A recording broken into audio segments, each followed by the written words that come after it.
Mesdames, Messieurs, je ne suis pas un prophète, mais je ne suis qu'un fin observateur de l'Afrique centrale, et notamment du bassin du Congo. Mesdames, Messieurs, je pense qu'avec ce hold-up électoral qui vient de se passer au Cameroun, la CEMAC est plus que jamais en rouge, et voire en mort clinique jusqu'en 2025. Et pourquoi?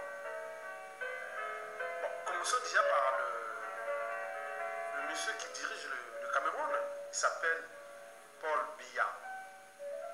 Il est là au pouvoir, je pense que depuis 1982. Donc, il est depuis là au pouvoir depuis 36 ans à peu près. 36 ans déjà au pouvoir. Je pense qu'il a 85 ans. Et donc, les hold-up électoraux, il a toujours chopé à la queue leu. Et donc, ce hold-up électoral de 2018, donc, il va aller jusqu'en 2025, en attendant un prochain hold-up électoral. Je pense que là, il aura alors 92 ans. 92 ans. Mesdames, Messieurs, Paul Biya, 85 ans, 36 ans au pouvoir, hold-up électoraux sans fin, jusqu'en 2025 déjà. Mesdames, Messieurs, Paul Biya est quand même un dictateur qui gère la première économie d'Afrique centrale, côté francophone, dans la zone qu'on appelle CEMAC, Communauté économique monétaire d'Afrique centrale. Donc, comparé aux gros anglo-saxons, bon, ben, le Cameroun n'est pas grand aussi, pas une économie dynamique. Hein. Bon, si on comparait par exemple, on a comparé à l'Afrique du Sud, au Botswana et au Kenya, au Nigeria, à tous ces gros-là d'Afrique anglophone, qu'il faut les rappeler, ne comptent que moins de 10% des dictateurs du continent. Donc 80% des dictateurs sont aux zones d'Afrique francophone.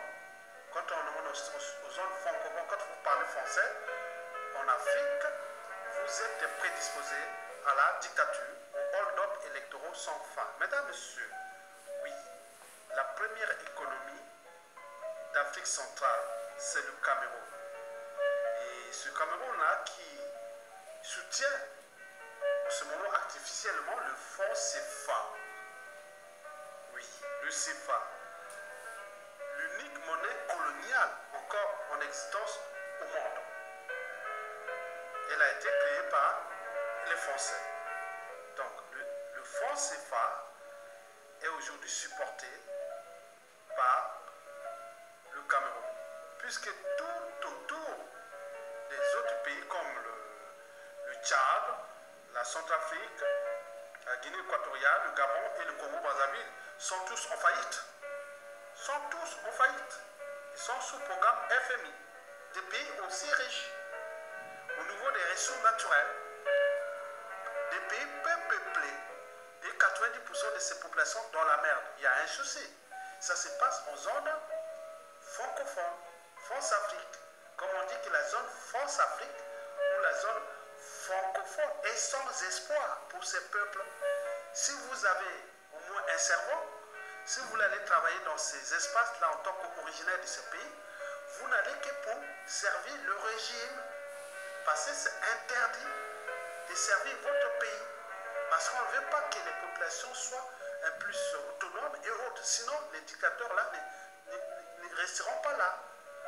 D'où la fameuse pensée qu'on dit l'ignorance est la pire des souffrances. Donc, plus les gens sont ignorants, sont dans la souffrance, dans la médiocrité et dans la pauvreté, et les dictateurs-là sont là. Ils défendent des intérêts d'abord particuliers et partisans, mais aussi de ces employeurs qui sont placés là dans le cadre de la France-Afrique. La France défend son rang mondial à cette échelle de l'Afrique centrale, d'où le désespoir de ces peuples d'Afrique centrale que la France a placé, c'est mauvais, c'est noir des services qui sont là contre les intérêts de leur peuple. Et d'où la récurrence de ces dictateurs. Mais on peut faire trouver des termes stabilité, je ne sais pas quoi stabilité, alors que la population de ces pays sont en train de migrer et de fuir ces pays en masse, alors qu'ils ne méritaient pas de quitter. Honnêtement, si ces pays étaient au main des dignes fils et responsables de ces pays, aucun individu venant du bassin du Congo, de la CEMAC, et pourrait fuir et migrer à l'étranger. Donc vous voyez les dégâts occasionnés. Mesdames et messieurs, je vous informe que cette zone de la CEMAC regroupe 100% des régimes dictatoriaux à caractère liberticide, antidémocratique, antisocial, criminogène et voire d'appropriation de ces pays comme leur propriété privée. Donc, ils se maintiennent au pouvoir par des hold-up électoraux sans fin. Et parmi ces hold-up, les mécanismes ou le cycle infernal de ces hold-up électoraux est déjà trouvé. Donc on organise tous les 5-7 ans, on organise une élection pour crédibiliser un régime tyrannique France-Afrique. Pour le cas du Cameroun, c'est tous les 7 ans. Au Gabon, je pense que pareil. Il y a d'autres tous ces 5 ans, c'est comme ça. Et après, on organise l'élection. En réalité, les gens vont là-bas, ils vont voter pour rien. Et donc, le chiffre est déjà connu. On donne un pourcentage de réussite. Après, on passe à une deuxième étape, bien sûr, la tricherie. Et après cette étape-là, on passe à la troisième étape, celle des contestations, des recours devant les cours constitutionnels et tout compagnie qui ne servent à rien. Bon. Et puis, parfois, la violence, manifestation et compagnie. Et après, on appelle au dialogue. Et le dialogue, c'est simplement pour donner un peu de passe-droit ou de choses comme ça, ou d'arrangement, quoi. Surtout au niveau du statut social et même d'achat de conscience et compagnie. Après, si ça ne suffit pas, on va directement l'intégrer dans un gouvernement d'union nationale et qui ne marche jamais. Et après, comme ça ne suffit pas, parfois on emprisonne l'élu, celui qui était élu par le peuple. Donc on l'emprisonne, il emprisonne, ou dans les cas contraires, il s'exile à l'étranger, ou une fois il est assassiné, et on attend 5 ans, et 7 ans, et après ça recommence. C'est sans fin. Donc vous voyez le dégât occasionné. Mesdames, Messieurs, je vous ai dit que la CEMAC en rouge est en mort clinique jusqu'en 2025. Et pourquoi? Bon, je pense que, prenons le cas du Cameroun. On a dit que c'est la première économie de la CEMAC, Communauté économique et monétaire d'Afrique centrale, qui regroupe le Cameroun, le Tchad, la Centrafrique, la Guinée équatoriale, le Gabon et le Congo-Brazzaville. Je vous rappelle que tous ces pays sont sous-endettés, mal gouvernés, en déficit total. 85% des ressources produites par ces pays vont directement pour le compte du fonds CFA et donc ramenées ici en France et stockées à la Banque de France ou au Trésor public français. Point barre. Mesdames, Messieurs, je vous informe que le Cameroun, avec ce qui s'est passé, va avoir des soucis. Et donc ces soucis que le Cameroun va avoir vont certainement impacter sur l'ensemble de la CEMAC, étant donné que les autres pays de la CEMAC sont déjà en difficulté, dû aux hold-up électoraux qui viennent de se passer. Le cas du Congo-Brazzaville, le cas du Gabon, le cas du Tchad et autres, ils sont dans le statu quo politique et surtout qui a engendré des crises sociopolitiques, socio-économiques et voire humanitaires. Et donc ils sont dans la merde de ces pays-là. Maintenant, le Cameroun vient aussi d'entrer dans la mêlée. Pourquoi? Parce que le Paul Biya, à ses 85 ans, va avoir des soucis à gérer 4 crises. D'abord, prenons par exemple, déjà pour la survie de son régime, ça sera d'abord la première priorité. Donc, pour la survie de son régime, pour éviter qu'il y ait des troubles ou des d'État ou autre, tout ce qui peut arriver. Donc, et tout ça, donc, il va mettre des moyens. Donc, il y a un groupe qui est d'abord aussi économique et militaire. Donc il faut avoir des personnels ou des moyens financiers autres pour protéger d'abord ce régime qui est déjà contesté par dans l'ensemble du territoire. Puisque apparemment les autres candidats, puis Paul Biya n'aurait même pas, paraît-on, atteint 30%. Donc mais il a transformé ces 30% en moins de 30% en 71%. Vous imaginez. Donc c'est un régime qui, à l'échelle nationale, et tout le monde est en méfiance et en défiance envers ce régime. Mais ça ne va pas marcher. Parce qu'un pays ne fonctionne pas. Il faut une part de confiance envers un régime. Plutôt au passage qui est à l'échelle même du Cameroun, il y a beaucoup de tribus.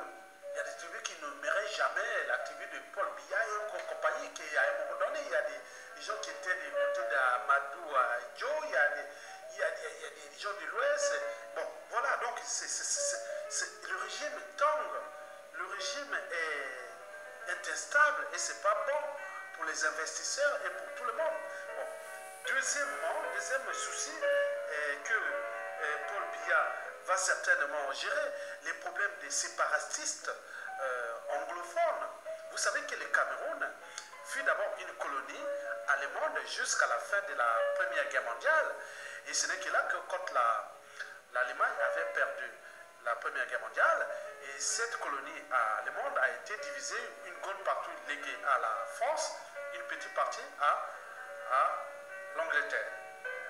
Et cette partie une petite partie qui était rattachée à l'Angleterre, est celle qui fait frontière avec le Nigeria, la première ou deuxième puissance économique du continent, qui est un pays anglophone. Bon, sachant que pendant cette élection de 2018, il n'y en a eu que 15% des anglophones qui sont allés s'inscrire. Et 5% seulement sont allés voter. Donc, comme c'est des régions peuplées, donc l'élection est quelque part faussée. Alors que s'il devait avoir une tendance, c'était changer un peu. Oui, il fallait un peu bol d'air, quoi, pour que ça calme un peu, pour qu'il trouve les mécanismes pour comment restructurer le Cameroun en termes d'accession au pouvoir, de la gestion économique vers le régime peut-être semi-fédéral ou des choses comme ça. Mais là, avec les Biya là, je ne sais pas. Donc les anglophones vont devoir gérer ces séparatistes anglophones, mais il faut aussi le dire que tout ça a un coût. Il faut le coût d'abord humain, il faut le coût économique, il faut tout, il faut de l'argent, il faut tout pour mobiliser, oui, parce qu'ils manifestent là-bas tout le temps et ça va être encore pire. Donc, vous imaginez. Donc, le troisième souci que le Cameroun va certainement avoir, c'est surtout les contradictions qu'il va avoir au sein des opposants après ce hold-up électoral, parce qu'il y a eu des recours qui ont été rejetés, comme si on pouvait faire des recours dans une tyrannie. Ça ne sert à rien, on ne respecte pas les règles dans une tyrannie. En Afrique, on ne fait pas des élections pour les perdre, selon les règles. Donc ça veut dire que les gens n'ont pas encore franchi certaines barrières, qui sont celles déjà de la raison. Pour apporter le droit, il faut déjà avoir franchi certaines barrières qui sont celles déjà de la raison. Parce qu'avec la raison, on est à la recherche de la vérité. Mais là, il n'y a pas la vérité. Puisque ces gens n'ont pas encore franchi de la barrière de la raison. Ils ont des titres de juristes et de quoi ils récitent le droit, mais c'est le droit des plus forts. C'est tout simplement, c'est pas le droit comme on voit dans les sociétés constituées, parce que les faits sont flagrants. Donc, mais ils ont fait passer parce que eux aussi voient leur pécule, leur survie, leur temps de vie et autres. Donc, vous voyez, donc le perdant, c'est le peuple. Donc, ils auront cette contradiction-là à gérer.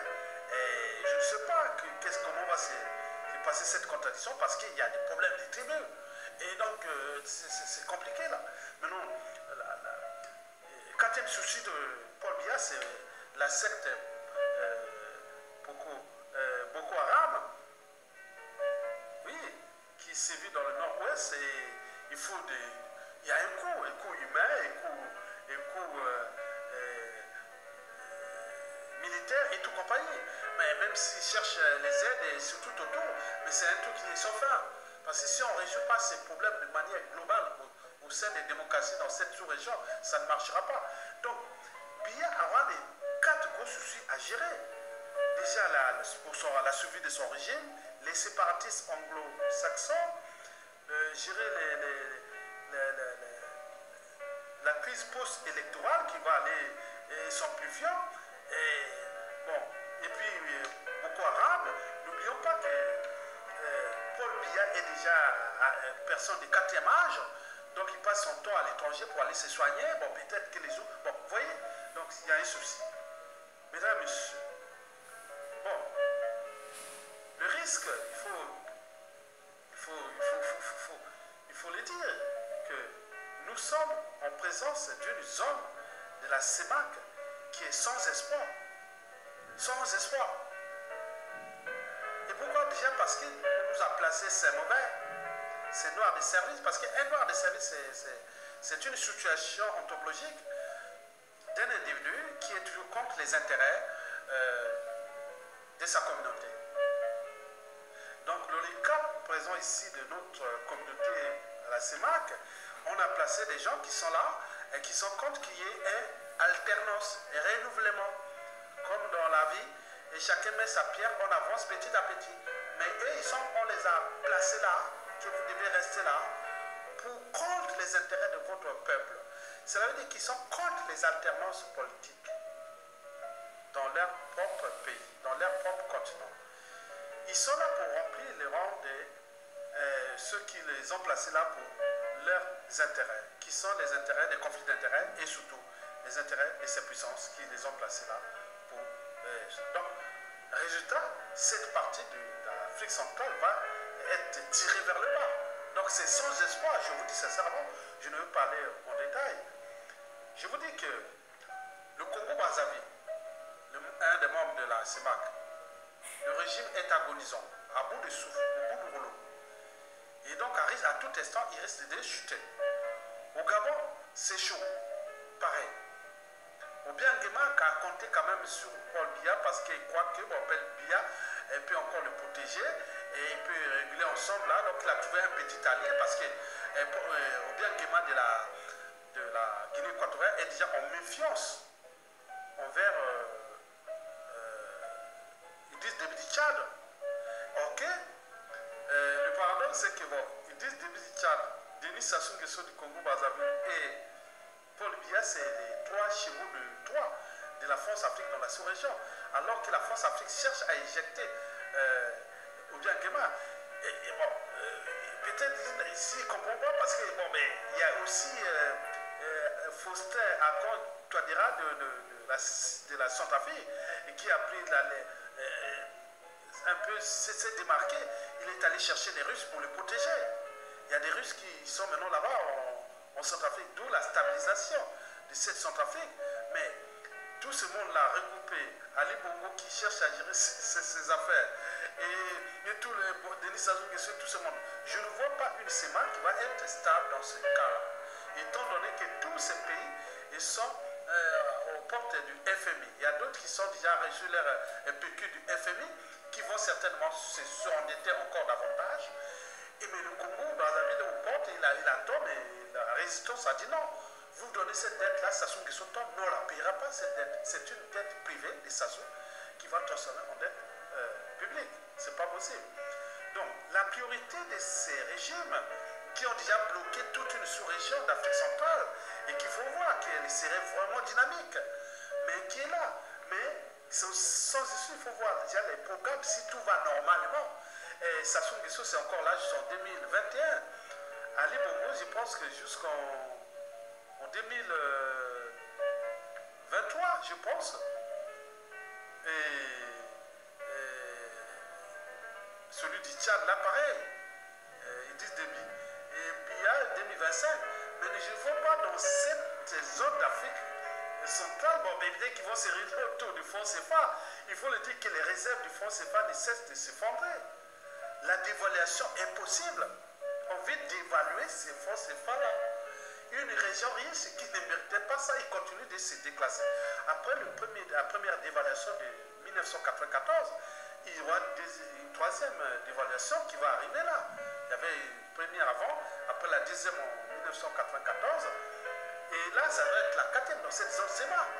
Alors que cette zone a tout pour réussir, en ressources naturelles, en capital humain, avec des gens, des nouvelles générations, qui sont des gens dynamiques, qui peuvent repenser les modèles économiques et responsabiliser le pays. Maintenant, ils ont été bloqués par ces dictateurs-là, ces 4 chevaux de Troie de la France, dans la sous-région, qui les maintiennent là pour que la France garde quand même son rang. Parce que si ces gens tombent, la France risque d'avoir des difficultés déjà pour se maintenir de son rang à l'échelle d'Afrique et surtout à l'échelle mondiale, parce qu'il y a toujours le fameux fonds CFA. N'oublions pas les ressources naturelles et tous ces réseaux et que la France ou certaines oligarchies politico-affairistes françaises ont pris ces pays comme les pays zinzins qui s'enrichissent là-bas abusivement. Donc ils exploitent les matières premières et ils font ce qu'ils veulent. Voilà, c'est comme ça. Donc là, c'est un suicide collectif entre ces pays et la France-Afrique aussi. Surtout la France à cette échelle. Parce que rien ne marchera plus dans cette sous-région où 97% de la population est en méfiance et en défiance contre ces dirigeants-là. Quand vous partez du Congo-Brazzaville, en passant par le Gabon, le Tchad, le Cameroun, tous pareil. Ils ont dit non, c'est pas possible. Mais c'est possible parce qu'on les maintient là, ces mauvais-là. Trop mauvais pour être utile aux intérêts de leur peuple et surtout de la sous-région. Donc, à côté, vous avez 97% de cette oligarchie politico-affairiste française qui a pris la France comme compagnie d'assurance en utilisant tous les moyens de l'État français, les services secrets, les réseaux de lobby pour aller exploiter carrément ces pays. Ils vont les noyer. C'est surtout ça. Maintenant, les leviers de la France, il reste quoi? Voir avec le jeu que peut-être il y aura l'intervention d'autres puissants comme la Chine et autres peut-être qui pourront leur donner un peu d'infrastructure ou semblant de conditions de vie. Je pense que si... Bon, je ne suis pas économiste, je ne vais pas rentrer en détail, il faut des trucs à étudier, mais moi je sais que au niveau de la CEMA, rien ne va plus marcher. Déjà parce qu'à cause de ces têtes-là, les têtes d'affiche de la France-Afrique qui sont là, eux-mêmes sont en méfiance et en défiance entre eux. Et le peuple est en méfiance et en défiance entre eux, envers eux. Et donc ça ne marchera pas. Et quand un des deux temps, par exemple au Congo-Brazzaville, si Sassou Nguesso tombe, nous n'allons pas travailler dans une semaine où il y a ces gens-là et voilà, il y a des choses comme ça, ils ne vont pas marcher. Donc c'est une zone qui est sans espoir. Donc il va que vivre que de la dette avec les Fonds monétaires internationaux et surtout par la vente à la découpe de leurs ressources naturelles. Il reste que ça. Donc c'est sans espoir. Donc ces régions-là, ils vont devenir de plus en plus fragilisés. La CEMAC va être très fragilisée. Et par conséquent, comme ils ont des ressources naturelles là-bas, ils vont être bradés, pillés et laissés d'ici 10 à 20 ans, ce sera une zone laissée sans espoir à cause de ces gens qui se passaient là, les billards, les Sassou Nguesso et tout ce monde-là, les familles de Bongo, les 10 débits, et voilà l'Afrique. L'ennemi de l'Afrique, c'est l'Afrique. L'ennemi du continent, c'est nous-mêmes. Donc vous venez de voir, je vous dis que sincèrement, pour résumer, donc rien ne va plus marcher parce qu'entre eux, ils ont leur priorité d'abord la survie de leur régime et qui sont menacés à l'échelle nationale.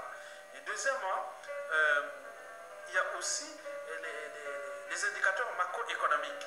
Ils ne sont pas bons. Ils ne sont pas bons.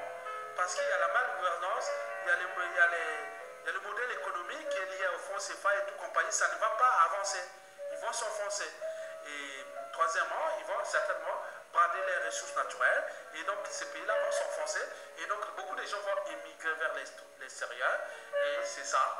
Et donc, c'est sans espoir. Parce que pour avoir rencontré la France, mais c'est une étape. Et qui va durer encore. Je pense que si le peuple-là ne prenne pas les responsabilités et dégager ces gens-là, c'est encore des situations qui vont durer. Mais cette situation va aller jusqu'au-delà de 2030. Et à ce moment-là, vous venez voir là-bas, cette zone sera complètement sous-endettée en mort clinique et bazar là-bas. Donc, préparez-vous au cas où, parce que le Congo est déjà en phase de somalisation, hein, il va devenir une poudrière. Le Gabon, pareil. Le Cameroun va certainement rentrer aussi dans la mêlée. Le Tchad en attendant, parce que le Tchad a beaucoup d'influence qui vient du Soudan et de tout ça. Faustin Archange a pris ses risques d'aller s'associer avec les Russes pour se protéger. Je pense qu'il pourra peut-être être sauvé, mais il ne sait pas aussi que ces chevaux de Troie vont peut-être conspirer contre lui. Et donc, il se méfie entre eux dans une zone comme ça. Qu'est-ce que vous allez encore travailler dans un climat de méfiance ou de défiance? Même prendre un vol pour aller dans un pays d'un voisin ou pour un sommet dans la CEMAC devient potentiellement et structurellement dangereux. Et donc, les gens se méfient entre eux.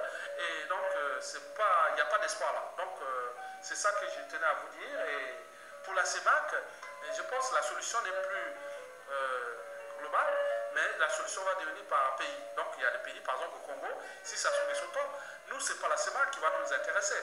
Nous, on va faire des relations bilatérales en fonction des régimes. Mais là, sous cette CEMAC-là, avec ça, c'est fini, c'est fini. Ça ne va pas marcher. Puisque tant que le système de tyrannie et de déclassement, de déshumanisme, c'est encore là. Donc, et des néocolonialistes entretenus par nous-mêmes, c'est encore là, on ne pourra pas. Donc, c'est une zone qui va se monter aux yeux de la communauté internationale que voilà une zone francophone, France-Afrique, sans espoir.